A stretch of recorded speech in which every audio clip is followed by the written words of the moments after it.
afternoon. Ay, si Princess, kasama ko. Pa-check up. I-follow up namin. Kasi, nagpa-check up siya nung nakaraan. Okay, pero inuubo pa din.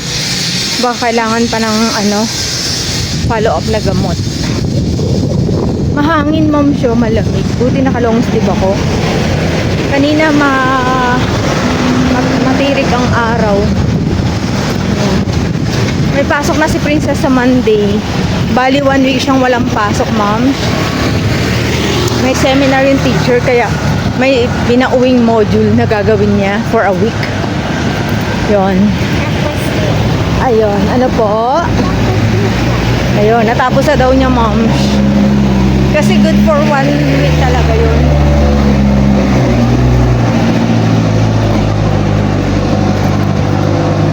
Ayun, nauna na yung mister ko kasi yung mister ko pala din magpa-check up din siya today.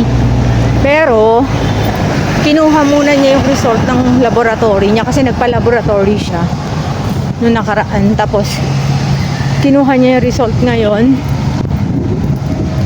And then ma'am, paparead niya yun. Ayun. Ang hangin, ma'am, sa sarap ng hangin. Hindi mo maramdaman yung yung init ng panahon. 2 days nang hindi ako nag-electric fan sa gabi kasi malamig. Buti nga may tayo naman sobrang init talaga, as in. Kila Princess malamig, no Princess? Sa San Luis, dun kila Miga malamig, sobra daw dun. Kaya inubuto mga bata sa lamig. Kasi dito sa amin sa barangay namin, ma'am, sa kasi dito? Sentro. Kaya may init. Kaya dito na. Ayan. Init kami ng jeep. Pamagsaysay kami, hindi pa Bonifacio ngayon.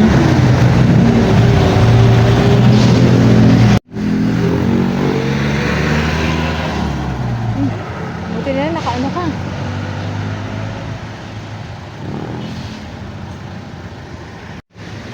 Wala masyadong sasakyan. Ayun si Princess. So, ayan, nandito na kami. Napalista ko na siya. Wala pa yata yung doktor. Antayin pa. Saka nantayin ko pa yung mister ko dahil kinuha pa yung resulta.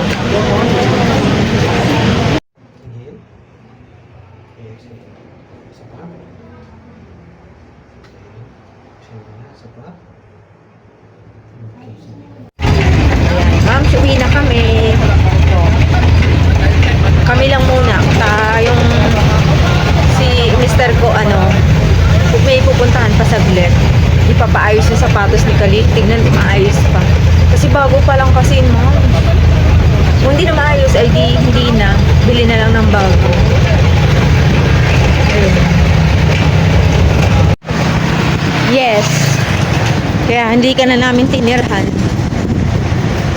Alam, malamig na naman. Ayan, ma'am. Kami pauwi na na Nining. Malamig, ma'am. Ang hangin. Tapos yung lamig niya iba. Summer nga, pero ganyan. Summer nga, umuulan Diba? Yung last week, diba? Ayoko naman na mainit, Nining. Tama na to kahit na hindi umuulan. Basta ganito kalamig, okay na. Ayan, ma'am, kami uuwi na ni Princess. Si Princess, binigyan na lang siya ng, kaya daw siya inuubo, parang naubi na sa allergy yung kanyang ubo. Tapos, ma'am, binigyan siya ng antihistamine, tapos may binigay pa siya na pampaluwag ng plema para mailabas na yung plema. Kasi yung plema niya, ma'am, nasa lalamunan Yun. Para daw palalambutin para lumabas. Tapos, yung mister ko naman, binigyan siya ng gamot for uric acid. Hindi naman mataas, kaya lang ando na siya sa boundary ng bracket nung uric acid. Binigyan na kagad siya ng gamot para hindi natataas. Parang iinumin niya yun, moms, ng 1 month. Tapos, magpapalaboratory ulit. Yun. Hindi pa naman siya lumabas sa boundary. Pero ando na siya sa pinaka, Teka, lipat tayo dun. Bibili ako ng chichirya. Pero ikaw, hindi ka pwede. Next time. Okay? Ayun, ma'am. Dito lang kami ni Princess sa bahay. Yan, nakaalong oras mag-aalas 3. Natagalan kami dun kasi ma-PR masyado yung doktor. Makwento sa mga pasyente niya. Ngayon, si Princess, parang 5 na N-acetyl yata yun, yung inareseta. Ayusin mo, Princess. Ayusin ko. Yun nga, yung sasabi ko kanina, ma'am, sa inyo, na papatutunawin ang mga plema. Nay! Yun. Tapos, ma'am, binigyan siya ng antihistamine, yung cetirizine sa gabi yun. Tapos, yun lang, tatapusin lang niya yung 5 days. Pag continuous pa rin daw na inuubo, ibalik siya, baka bibigyan ng bibigyan ulit ng antibiotic daw. Pero ngayon kasi bata pa, ayaw nilang binibigyan ng mga masyadong high dosage na antibiotic kasi. Pero kay Princess naman, sabi naman ni Mika kasi dagdagan mo yun sa'yo. Sabi naman ni Mika kasi, moms, okay na siya, kaya lang yung ubo niya, pag inubo, minsan na lang siya inubo, pero maplema, pero dito ngayon, moms, yun. Clear naman daw ang lungs nito.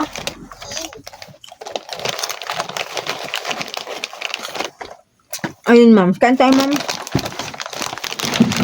Si Mr. naman,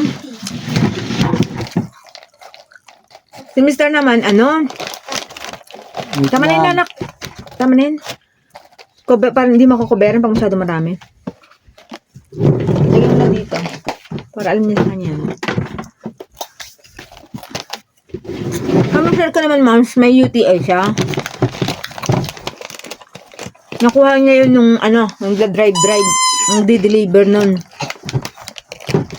Kasi moms, nagpipigil ng ihi. Pag nasa kalsada, hindi alam. Kasi syempre, saan siya magpo-park basta ng sasakyan. Yun. Tapos, hindi siya binigyan ng antibiotic kasi hindi mo siya ganun kalala. Lang siya, pwede pa daw daanin ng tubig. I-wash lang daw yun. Damihan lang yung inom ng tubig. Pero binigyan siya ng gamot para sa uric acid niya. Kasi yung uric acid niya, naki-miss ko kasi yung yung result Yung uric acid niya, ma'am, sa ganun siya yung, bracket. May minimum to maximum. Nandun siya sa maximum. Pero hindi pa naman, hindi siya ganun pero gusto lang, binigyan lang siya ng doktor para, kasi hindi daw maganda yung nasa maximum na kasi konting na lang daw yun. Madadali yung creatinine niya. Medyo na rin yung creatinine niya mataas. Pero nasa andun pa rin naman sa bracket. Pasok pa rin naman. Sa normal. Parang ganun. Ayun, kaya tatapusin yung 30 days na binigay na gamot and then after that, ulit daw siya, magpapa-laboratory ulit, iuulitin. Pero, sugar, cholesterol, liver, good siya lahat doon. Walang problema. Ang inano sa kanya, sabi sa kanya ng doktor, hindi kita babawalan, sir, sabi niya. Pero bawasan mo ang meat. Nakakataas ng uric acid ang meat. Nakakataas ng uric acid ang soft drinks. Pinatamis lang yan kasi hindi ka nagbi-beer. Pinatamis yan pero yung sugar niyan, sabi niya. May pa rin yan. And nakalimutan ko na yung term niya Nakaka-uric acid pa rin daw po yun. Tapos, ano ba yung binawal kay dad mo? Nadinig mo ba, Nining? Meat. Tapos pinagagata siya ng Bear Brand. Tapos, wag masyadong mag-consume na. Kunyari, sabi niya, nagkakape, bawasan ang sugar. Naano ko din sa mister ko, matagal ko na sasabi, bawasan, pag nakikita ko nagkakape, ako nagtitimpla ng kape, binabawasan ko, nagre-reklamo. Sabi ko, bawasan. Sabi ng doktor, bawasan ang sugar kasi nakakaano din niya ng, minsan pag may UTI ka na, may bacteria ka na sa ihi. Sabi ni Mami, sabi ni Mama. Pag may UTI ka na, may bacteria na nakita sa ihi, kailangan talaga din bawasan ang sugar kasi lalo mo silang pinaparami dahil doon sa sugar. Yun ang sabi, mom. Ayun. Alam niyo naman mga lalaki, matitigas mga ulo, puro hindi yan. O, di ba? Ayan. Maganda yung doktor na magsabi, sila na makarinig, di ba? Kaya nga binawag din sa mag-soft drinks kasi, yun nga. Kasi nga yun nga, mataas nga sa sugar and soft drinks, di ba? Ayun. Sabi niya, sir, hindi ko kayo babawalan. Kasi ang mga ibang doktor, binabawal yan. Kasi matigas ang ulo ng pasyente. Pero ako, hindi ko kayo babawalan. Matigas ho ba ulo niyo, sir? Sabi sa kanya. Kasi pag ganun, ibabawal ko totally yan. Sabi niya. Bata pa kasi yung doktor eh. Ayun, yun lang. Babalik siya ng 1 month. Pero okay na rin yun na, kasi, dinadain niya kasi, moms, yung balakang. Akala niya, kasi nung minsan, may inabot siya. Doon nag-start yun, moms. May inabot siya doon sa ilalim namin doon. Parang narinig daw niya parang may lumagutok sa loob o parang tumunog. Parang nabihigit, gano'n. Yun ang, doon nag-start yung niya. Tapos siguro nasabayan, nakita na rin, may na rin siya, UTI, tumataas na rin uric acid na naman, yun.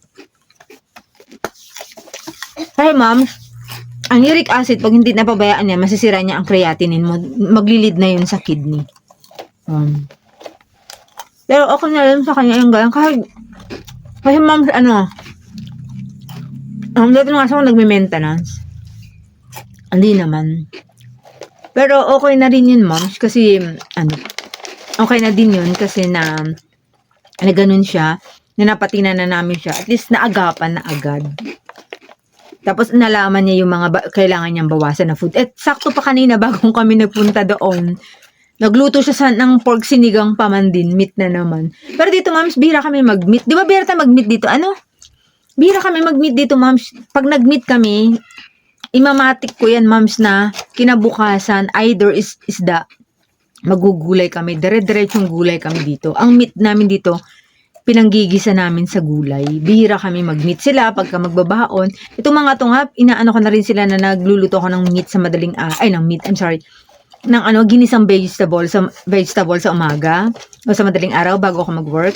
Yan ang pinababaan ko sa mga to, moms. So, yun lang, ma'am. Ang aming vlog. Complete lang kami sa town. Natagal lang kami sa doktor kasi ngayon doktor. Ilan lang silang pasyente pero masyadong nga ma-PR, makwento. Ayun. Lahat ng gamot ni Princess Ma'am sa gabi lahat kasi nakakaantok. Lahat yun. So, yun lang, moms, ang aming vlog, ang aming video ngayon. Bye-bye ka na, Nining. Bye. Nakikita ka ba dyan? Hindi ka dito. Ito dinala lang ni Jack kanina to eh. Nandito sa kanila eh. Bye-bye ka na sa mga moms. Bye. Bye-bye po. Bye. Alright. Dito ka na. Sige na. Like, Pakita mo yung mukha mo. Go. like, share, and subscribe to our channel. Ang bigat ng foot niya. Bye-bye. Bye. Gan.